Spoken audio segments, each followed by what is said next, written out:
اعوذ باللہ من الشیطان الرجیم بسم اللہ الرحمن الرحیم الحمد للہ رب العالمین والصلاة والسلام علی اشرف الانبیاء والمرسلین وعلی آلہ الطیبین الطاہرین المعصومین المظلومین اما بعد فقد قال اللہ تبارک و تعالی فی محکم کتابہ ومتقن خطابہ بسم اللہ الرحمن الرحیم انما جزاء الذین یحاربون اللہ ورسولہ ویسعون فی الارض فسادا ان یقتلوا او یصلبوا او تقطع ایدیہم وارجلہم من خلاف او ینفوا من الارض صدق اللہ مولانا العظیم۔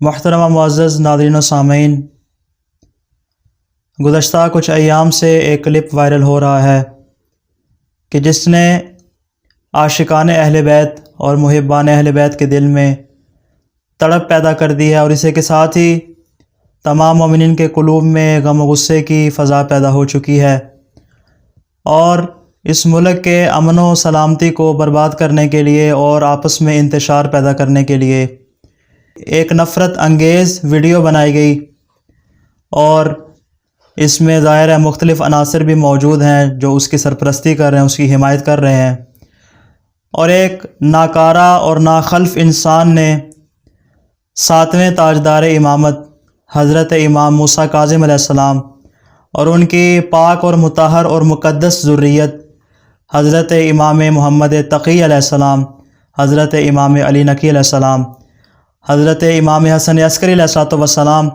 اور امام زمانہ اجل اللہ فرج الشریف اور آپ کی والدہ گرامی سیدہ نرجس خاتون سلام اللہ علیہا، ان تمام کی شان اقدس میں گستاخی کی اور کچھ اس طرح کے الفاظ استعمال کیے کہ جن کو یہاں پہ نقل کرنا ممکن نہیں ہے۔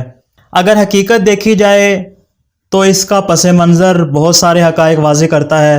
ایک بنیادی چیز جو یہاں پہ واضح کر دینا ضروری ہے وہ یہ ہے کہ یہ جو سارا ڈرامہ رچایا گیا اور یہ لوگوں کے سامنے جو ایسی بات بنا کر پیش کی گئی، حقیقت میں ان کا مقصد یہ تھا کہ اس کام کے ذریعے وہ اپنے آباء و اجداد کے کرتوتوں پہ پردہ ڈال سکیں۔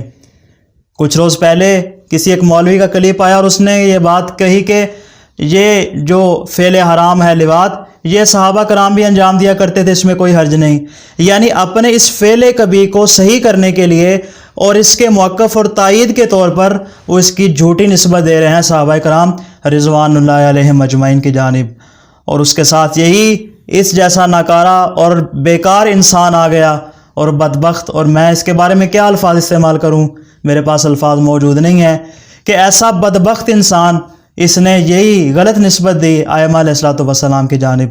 یہ شخص اس قابل نہیں ہے کہ یہاں پہ اس کو مخاطب کیا جا سکے اور اس کو کوئی جواب دیا جا سکے۔ میں ان لوگوں سے مخاطب ہوں جو اس کے حامی ہیں، جو اس کے سرپرست ہیں، جو بڑے بڑے مولوی اور بڑی بڑی پگڑیوں والے ہیں، جو خاموش ہو کر بیٹھے ہیں اور کچھ اس کے بارے میں کہہ نہیں رہے اور اس کو سپورٹ کر رہے ہیں، اس کی حمایت کر رہے ہیں۔ میں ان سے کچھ گزارشات کرنا چاہوں گا، اور وہ گزارشات میں ان احادیث سے پیش کروں گا، ان روایات سے پیش کروں گا جو روایات بھی ان کی ہیں، جو احادیث ان کے بابوں نے نقل کی ہیں، ان کے بڑے آباء و اجداد نے نقل کی ہیں، ان کی احادیث یہاں پہ بیان کروں گا۔ اپنی کتاب سے میں کوئی ایک بھی حدیث، کوئی ایک بھی روایت بیان نہیں کروں گا۔ میں نے تقریباً روایات کو 4 حصوں میں تقسیم کیا ہے، انشاءاللہ گفتگو کا نتیجہ آخر میں ہوگا، اور یہ چاروں کے چاروں گروہ ایک دوسرے کے ساتھ نتیجے کے اعتبار سے متصل ہیں۔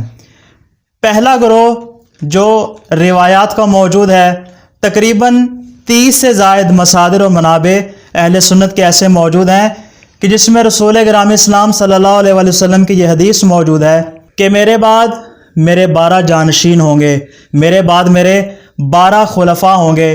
فقط میں ایک حدیث نقل کرنا چاہوں گا جو تاریخ بغداد میں خطیب بغدادی نے نقل کی ہے جابر ابن سمرہ سے، کہ رسول گرامی اسلام نے ارشاد فرمایا یکون بعدی 12 امیراً، میرے بعد 12 امیر ہوں گے، میرے 12 جانشین ہوں گے، میرے 12 خلیفہ ہوں گے۔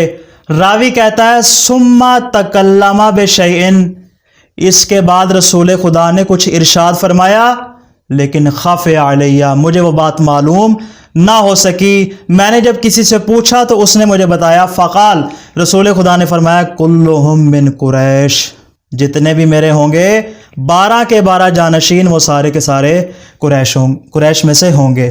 تو نتیجہ یہ ہوا, یہ جو احادیث پہلا گروہ تھا اس کا نتیجہ یہ نکلا کہ رسول خدا کے جو 12 کے 12 خلفاء ہیں, رسول خدا کی ذات سے لے کر تا امام زمانہ سارے کے سارے رسول گرامی اسلام کے خلفاء ہیں. روایات کا دوسرا گروہ, اس میں بھی بہت ساری روایات موجود ہیں. میں یہاں پہ روایت نقل کر رہا ہوں شواہد التنزیل جو کہ حاکم حسقانی کی ہے, اس کی جلد نمبر 2 صفحہ نمبر 44 اور حدیث نمبر 665. حوالہ دوبارہ بیان کر دوں, شواہد التنزیل جلد نمبر 2 صفحہ 44 حدیث نمبر 665. ابو سعید سے روایت نقل ہوئی ہے کہ رسول گرامی اسلام صلی اللہ علیہ وآلہ وسلم 40 روز تک روزانہ صبح کو در فاطمہ الزہرا سلام اللہ علیہا پر تشریف لاتے اور اکیلے نہ ہوتے. یہ روایت میں یہ بات موجود ہے, جن اصحاب نے اس روایت کو نقل کیا گروہ ہے, تو یہ جو اصحاب کا گروہ ہے یہ نقل کرتا ہوا کہتا ہے کہ رسول گرامی اسلام در فاطمہ الزہرا سلام اللہ علیہا پر تشریف لاتے اور فرماتے, السلام علیکم اہل البیت ورحمۃ اللہ وبرکاتہ, اہل بیت پر سلام کرتے. پھر فرماتے, انما یرید اللہ لیذھب عنکم رجس اہل البیت ویطہرکم تطہیرا, آیت تطہیر کی تلاوت کرتے اور آخر میں فرماتے, انا حرب لمن حاربکم وسلم لمن سالمکم, میری جنگ ہے ہر اس شخص کے ساتھ اے اہل بیت جو آپ کے ساتھ جنگ کرے, اور میری سلامتی ہے ہر اس شخص کے لیے اے اہل بیت جو آپ کے ساتھ صلح کرے.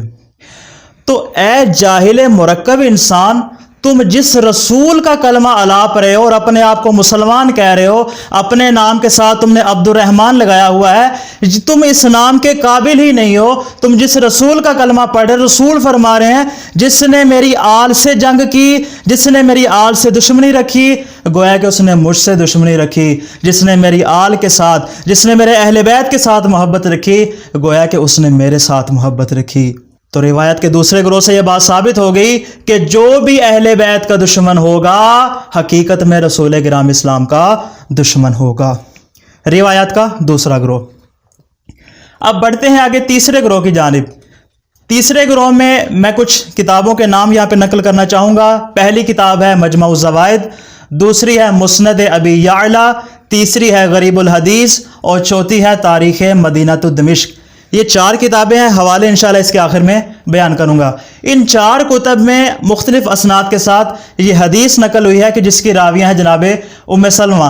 بی بی فرماتے ہیں کہ رسول گرامی اسلام نے پنجتن پاک کو ایک جگہ پہ جمع فرمایا. بعض جگہ پہ ہے کہ رسول خدا نے ان کو ایک چادر کے نیچے جمع کیا اور جمع کرنے کے بعد رسول خدا نے ارشاد فرمایا کیا, اللہم والے من والا ہو وعاد من آدہ ہو, اللہ تو اس سے محبت کر جو اہل بیت سے محبت کرے, اے اللہ تو اس سے دشمنی رکھ جو اہل بیت سے دشمنی رکھے. اور یہ بات کتب اہل سنت میں بھی یہ مطلب پایا ثبوت تک پہنچ چکا ہے کہ یہ دعائیہ کلمات فقط پنجتن پاک کے لیے خاص نہیں تھے, بلکہ ذریت فاطمہ میں جو 11 ائمہ آنے والے تھے ان سب کے لیے کلمات بھی موجود تھے. یعنی جو اہل بیت کا دوست ہوگا وہ رسول خدا کا دوست ہوگا, اور جو اہل بیت کا دشمن ہوگا وہ رسول خدا کا دشمن ہوگا. لیکن بات یہاں پہ تمام نہیں ہوتی.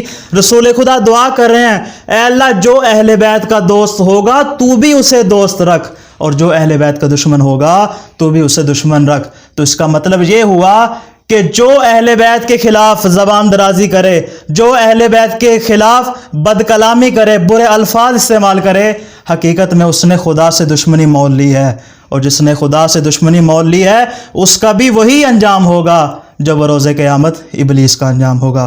حوالہ جات یہاں پہ بیان کر رہا ہوں, سن لیجئے. مجمع الزوائد جلد نمبر 2 صفحہ نمبر 166, رقم الحدیث 14971. دوسرا حوالہ مسند ابی یعلا, یہ کتاب ہے ابی یعلا موصلی کی, مسند ام سلمہ, رقم الحدیث ہے 6797. تیسرا حوالہ غریب الحدیث جلد نمبر 3, رقم الحدیث ہے 1199. اور چوتھا حوالہ ہے تاریخ مدینہ دمشق ابن عساکر کی, جلد نمبر 42 اور صفحہ نمبر 367. اب یہاں پہ آخر میں جو چوتھا گروہ ہے روایات کا، اس کے ساتھ میں وہ آیت بھی شامل کرنا چاہوں گا جو میں نے سرنامہ کلام کے طور پر پڑھی۔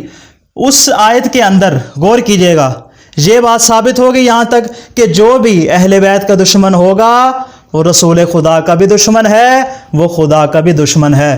جو اہل بیت کا دوست ہے وہ رسول خدا کا بھی دوست ہے، وہ اللہ کا بھی دوست ہے۔ یہ بات تو واضح ہو گئی۔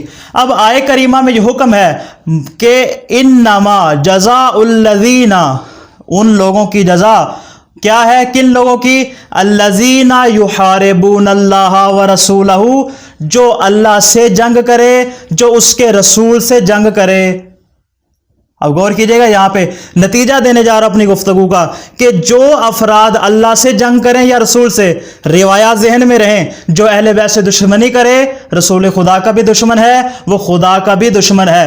تو یہاں پہ آیت میں یہ بات بیان ہو رہی ہے کہ جو اللہ سے جنگ کرے یا رسول سے جنگ کرے تو انہیں تم 3 طرح کی سزائیں دے سکتے ہو، یعنی تمہارے پاس 3 طرح کے آپشن موجود ہیں، ان میں سے کسی ایک طرح کی آپ اس کو سزا دے سکتے ہیں۔ پہلی سزا ہے قتل کر دینا، اس کو اصل جان سے ہی مار دینا۔ روایت میں یہ بات موجود ہے کہ سب الائمہ کرنے والا، سب اہل بیت کرنے والا، سب رسول کرنے والا، سب خدا کرنے والا، رسول خدا پہ سب و شتم کرنے والا، ان کو گالی دینے والا، ان کے بارے میں بد زبانی کرنے والا محدور الدم ہے، اس کا خون بہانا جائز ہے۔ تو نتیجہ کیا ہوا؟ خود قرآن مجید میں بھی خدا کا ارشاد ہے کہ جو اللہ اور اس کے رسول سے جنگ کرے اس کی جزا کیا ہے؟ قتل ہے۔ پہلا آپشن تو یہ ہے۔ دوسرا آپشن کون سا ہے؟ اس کو سولی پہ لٹکا دو، او یسلبو، یا اس کو صلیب پہ لٹکا دو، اس کو سولی پہ لٹکا دو، پھانسی دے دو۔ اور تیسرا آپشن کیا ہے؟ اس کے ہاتھ پاؤں کاٹ دو۔ یہ 3 سزائیں ہیں جو دشمن اہل بیت ہے، جو دشمن رسول خدا ہے، جو دشمن خدا ہے، اس کے لیے 3 طرح کی سزائیں ہیں۔ محبان اہل بیت، چاہے وہ شیعہ ہو یا سنی، یہ یہاں پہ فقط شیعہ سنی کی بات نہیں، جس کے دل میں محبت اہل بیت ہے۔ مجھے سمجھ نہیں آتی کہ جو چیزیں روز روشن کی طرح واضح ہیں ان کے بارے میں لوگ کس طرح سریعاً انکار کر رہے ہیں۔ تو جو بھی محبان اہل بیت میں جس کا شمار ہوتا ہے، چاہے شیعہ ہو یا سنی ہو یا غیر مسلم ہی کیوں نہ ہو، ہر شخص کا مطالبہ یہی ہے، اپنے اپنے انداز میں، اپنی اپنی آواز میں، ہر کسی کا ایک ہی مطالبہ ہے کہ جو حکم قرآن ہے کہ دشمن خدا کو، دشمن رسالت کو اور دشمن امامت کو ان 3 سزاؤں میں سے کوئی ایک سزا دی جائے۔ تو ہمارا مطالبہ یہی ہے، حکومت پاکستان سے بھی یہی مطالبہ کرتے ہیں، آرمی چیف سے بھی یہی مطالبہ کرتے ہیں، اور اپنے جتنے بھی ہمارے خفیہ ایجنسی ادارے ہیں کہ جو ہر وقت باخبر رہتے ہیں، یقیناً ان کو یہ بات معلوم ہوگی، اس پہ ضرور ایکشن لیا جائے۔ اگر اس پر ایکشن نہ لیا گیا تو روزانہ اس طرح کے بدبخت افراد اٹھتے چلے جائیں گے، اور بات فقط یہاں تک نہیں رکے گی کہ یہ فقط سب و شتم اہل بیت رسول پر باقی رہے۔ اگر یہ لوگ اہل بیت رسول پر سب و شتم کر سکتے ہیں تو ان کے لیے رسول خدا پر سب و شتم کرنا مشکل نہیں۔ جب یہ رسول خدا پہ سب و شتم کر سکتے ہیں تو ان کے لیے خدا کا انکار کرنا اور اس پہ سب و شتم کرنا، نعوذ باللہ الیاذ باللہ، ان کے لیے کوئی مشکل کام نہیں۔ تو اس سلسلے کو بہرحال روکنا ہوگا۔